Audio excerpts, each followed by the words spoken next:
Nah, kaitan dengan itu saya ingin sampaikan peran untuk gerakan rakyat. Di sini gerakan rakyat punya potensi untuk berperan. Kalau tadi kita bicara tentang evaluasi dan koreksi, sekarang kita bicara soal siapa yang menjaga agar koreksi terus hidup dan berjalan rapi. Gerakan rakyat bisa menjadi pengeras suara publik yang tertata, menjadi suara dari dapur-dapur rakyat, suara dari pasar, suara dari nelayan, suara dari buruh, dari perantau, dari guru, dari mahasiswa, yang semua dikumpulkan, dirapikan, lalu disampaikan sebagai masukan yang tegas tapi beradab. Dengan begitu, tidak hanya mendengar yang viral, tapi juga mendengar suara rakyat yang rapi, yang berbasis data dan fakta di lapangan. Banyak keluhan ibu-ibu di rumah tak menjadi viral. Banyak keluhan petani di lapangan tidak menjadi viral. Betul tidak? Banyak keluhan perantau tidak jadi viral. Kalau gerakan rakyat menangkap itu dan menyuarakan, maka insya Allah akan jadi perhatian. Kasihan sekali mereka yang menghadapi problem tapi tak viral. Karena seringkali yang diperhatikan yang viral. Karena itu gerakan rakyat bisa jadi pengawas program-program negara di lapangan. Ada begitu banyak DPW, DPD. Di tiap daerah harus ada pos pantau harga dan layanan. Catat harga beras, ongkos sekolah, bansos, lalu laporkan secara berkala. Kalau ada bantuan dan ada proyek yang melenceng, segera dokumentasikan dan sampaikan. Ini bukan untuk mempermalukan, ingat, tapi ini supaya anggaran kembali kepada rakyat. Gerakan rakyat bisa menghidupkan kembali forum warga, pertemuan bulanan di kampung, pertemuan bulanan di nagari, untuk menampung keluhan, menampung usulan, supaya perjuangan nasional bukan cuma dari kalangan yang elit, bukan cuma keinginan impulsif, tapi cermin kebutuhan rakyat sehari-hari. Tadi pembicara kita menceritakan bagaimana sebuah kekuatan tumbuh besar karena sehari-hari berdialog dengan rakyat. Kemudian gerakan rakyat juga harus jadi tempat untuk menyiapkan kader yang siap diawasi. Relawan harus tampil berintegritas. Siap berintegritas? Relawan harus hidup dengan wajar, tidak mengambil keuntungan dari gerakan. Gerakan ini bukan tempat untuk mencari keuntungan. Gerakan ini tempat untuk menguntungkan bagi rakyat. Dan kalau ada yang melanggar, maka gerakan ini sendiri harus mentertibkan. Dengan begitu, koreksi dari luar dan perbaikan dari dalam berjalan secara bersamaan.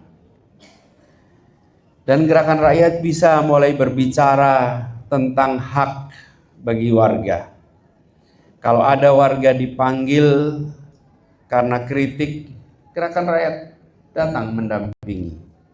Kalau ada kebijakan yang membungkam, gerakan rakyat jadi suara pertama yang menolak pembungkaman itu.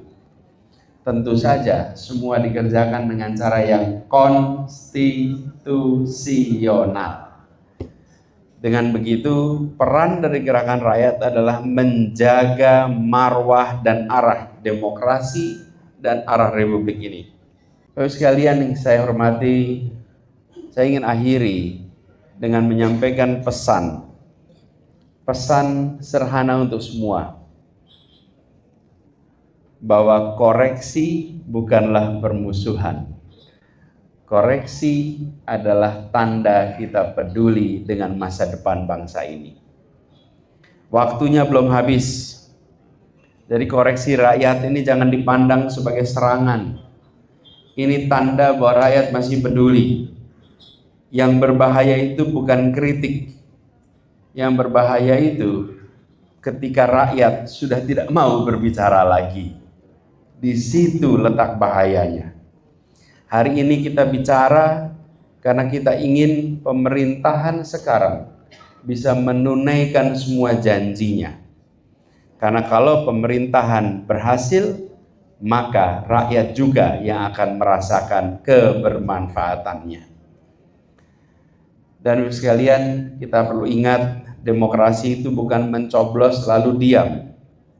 Demokrasi itu adalah mencoblos lalu kawal dan awasi. Itulah demokrasi.